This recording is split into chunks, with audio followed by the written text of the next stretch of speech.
Здравейте на всички и добре дошли в моя канал. Аз съм Дари и днес ще си говорим за това как да казваме не. Да казваме да е естествено за нас.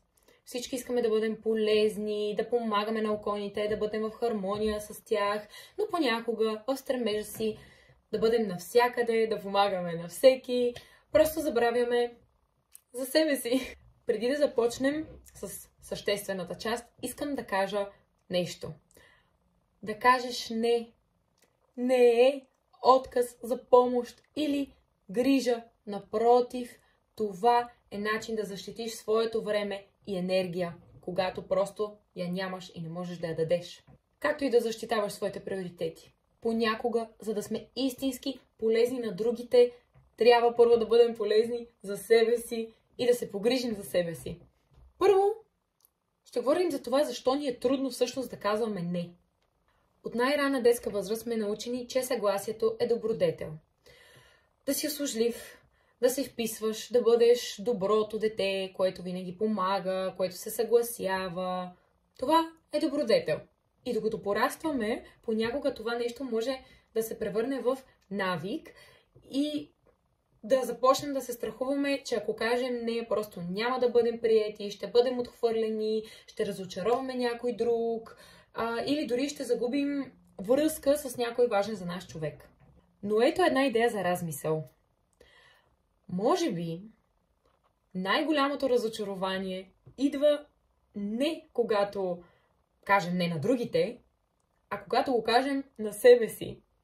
Защото се страхуваме от реакцията на околните. Ако не си схвана логиката ми, просто се върни и го чуй пак и ще я схванеш. Трябва да можем да осъзнаваме цената на постоянното казване на да. Всеки ден ние разполагаме с ограничено количество време, енергия и внимание. И тук искам да споделя един принцип, който неотдавна научих в една книжка. И той се казва Законът на Парето. Или Парето. Едно от двете.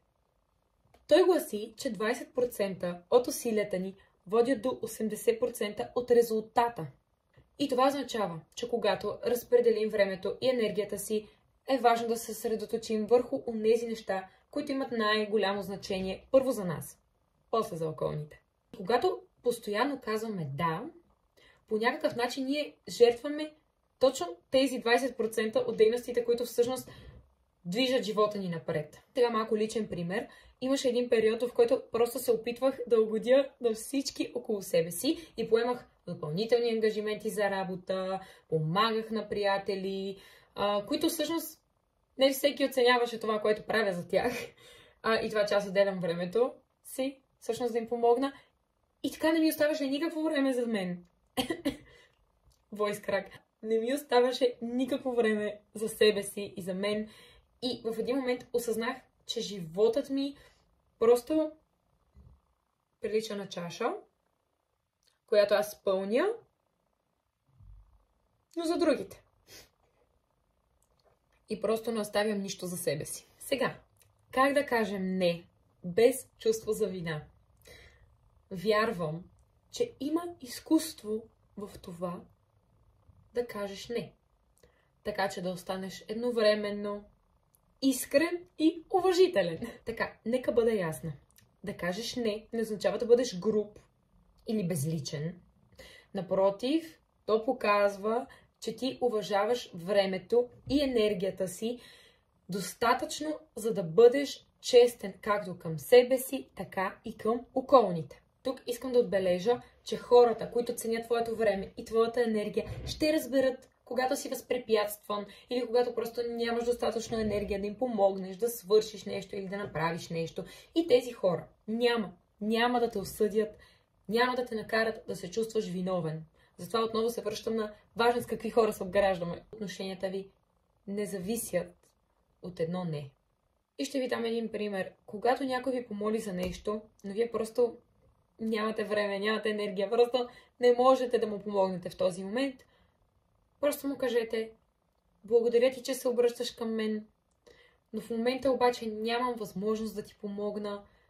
Надявам се да намериш друг начин. И просто бъди честен, когато не можеш, или честно, нали, когато не можеш, когато нямаш енергия, просто не се заемай с нещо. Голяма част от вината, която изпитваме, когато кажем не, идва от нашия вътрешен критик. От нашия вътрешен глас, който просто ти казва, ами, добре, но какво ще си помисли той за мен? Че аз не мога да направя това, че аз не мога да го свърша, че аз не съм достатъчно добър или услужлив и просто не мога да го направя. Какво ще стане, ако си помисля, че съм егоист? Ами нека ви кажа нещо. Грижата за себе си, отново го повтарям, тя не е егоизъм. Не е егоизъм. Напротив, тя е необходимост. Един малък трик, който научих, когато се чувствам виновна просто, че съм казала не, че не съм помогнала, че не съм изпълнила някаква задача, че не съм имала време. Просто си задавам въпроса, добре, аз какво бих загубила, ако бях казала да? Ще да загубя времето си, понякога здравето си, понякога спокойствието си, понякога съня си, който ми е нужен, за да мога на следващия ден да изпълня друга задача. И често, когато си отговарям на тези въпроси, просто осъзнавам, че съм постъпила правилно, че съм казала не в този конкретен момент. Сега ще ви кажа какво печелим, когато казваме не. Първо, най-голямата награда, която печелим, е свобода. Например, свободата да се съсредоточим върху това, което е важно за нас. Свобода да поддържаме баланс между личния ни и професионалният ни живот. И най-важното, свободата да бъдем себе си. Хората трябва да знаят, че ти не си човекът, който винаги казва да, който винаги е свободен, който винаги може да направи всичко за теб, който когато и да го попиташ, когато и да му звъннеш, той просто ще е свободен, ще ти вдигне, ще ти каже, ало да, мога да го направя, хайде да го направим. Всеки човек трябва да може да си поставя едни граници и когато просто си ги поставим от по-рано в отношенията ни с хората и започнем, нали, да им казваме не, когато наистина не можем да направим нещо, човека отсреща просто ще разбере, че ти не си този, който винаги казва да. Че ти не си винаги на една минута съм от теб и идвам. И така ще си поставим едни граници между личното ни пространство и между професионалния ни живот. И ще ги разграничаваме тези две неща. Да кажеш не е слабост. Това е сила. Това е начина, по който показваме на света, че уважаваме себе си и че ценим времето си. И сега се обръщам към вас. Как се справяте, когато трябва да кажете не за нещо? И успявате ли да се изчистите от тази вина? Или просто се борите с нея? И споделете в коментарите. Ще се радвам да ви чуя. Надявам се това видео да ви е харесало и да ви е помогнало по някакъв начин. Ако това е така, можете да се абонирате за каналът ми, да харесате видеото ми, да коментирате, да споделяте и ще се радвам на вашата обратна връзка.